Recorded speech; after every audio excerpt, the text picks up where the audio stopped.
बिस्मिल्लाहिर्रहमानिर्रहीम। अस्सलाम वालेकुम नाज़रीन, फैसलाबाद के असिस्टेंट कमिश्नर्स की जानब से तजावज़ात, अशिया सरफ की कीमतों, मयार और अवामी भलाई के इशूज़ पर रोज़ाना की बुनियाद पर कार्रवाइयों का सिलसिला जारी है। हमारे डिवीजनल ब्यूरो चीफ मियाँ एजाज असलम के मुताबिक डिप्टी कमिश्नर फैसलाबाद मोहम्मद अली की खुसूसी हिदायत पर assistant commissioner city Syed Ayub Bukhari ने मेट्रोपॉलिटन कॉरपोरेशन के हमरा घंटा घर का दौरा किया और वहाँ पर उन्होंने घंटा घर से मुल्का बाज़ारों में तजावज़ात के खिलाफ ऑपरेशन की निगरानी की। जबकि असिस्टेंट कमिश्नर जनावाला ज़ैनुल आबदीन ने महकमा माल के आला अफसरान से मुलाकात की।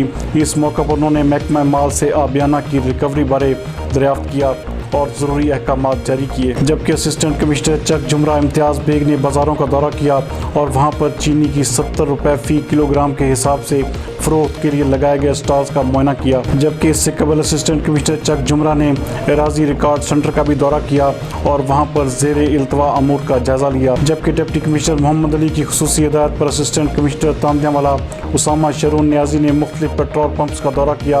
पेट्रोल पंप्स के दौरे के दौरान उन्होंने वज़न के पैमाने चेक किए, सफाई सुथराई और इंस्टाद कोरोना SOPs पर अमल दरामद को भी चेक किया। जबकि इससे कबल असिस्टेंट कमिश्नर तांदियावाला ने प्राइस चेकिंग करते हुए गोश्त, फल, सब्जियों, करियाना और दीगर अशिया की कीमतों को चेक किया और ओवर चार्जिंग पर मुख्तलिफ दुकानदारों को जुर्माने भी आयद किए। जबकि असिस्टेंट कमिश्नर समुद्री फैसल सुल्तान ने भी मुख्तलिफ मार्केटों और बाज़ारों का दौरा किया और वहाँ पर प्राइस चेकिंग की और निर्खनामों की मौजूदगी का जायज़ा लिया और ओवर चार्जिंग करने पर मुतअद्दिद दुकानदारों को भारी जुर्माने भी आयद किए। जबकि इससे कबल असिस्टेंट कमिश्नर समुद्री फैसल सुल्तान ने अराजी रिकॉर्ड सेंटर का दौरा किया और वहाँ पर स्टाफ की हाजिरी, इंसदाद कोरोना SOPs और ज़ेर इल्तवा अमूर का जायज़ा लिया। जबकि आज ही के दिन assistant commissioner city Syed Ayub Bukhari ने समुद्री रोड पर जानवरों की वेस्ट फ़रोख्त करने वाले 3 अफराद के खिलाफ मुकदमा भी दर्ज करवाया।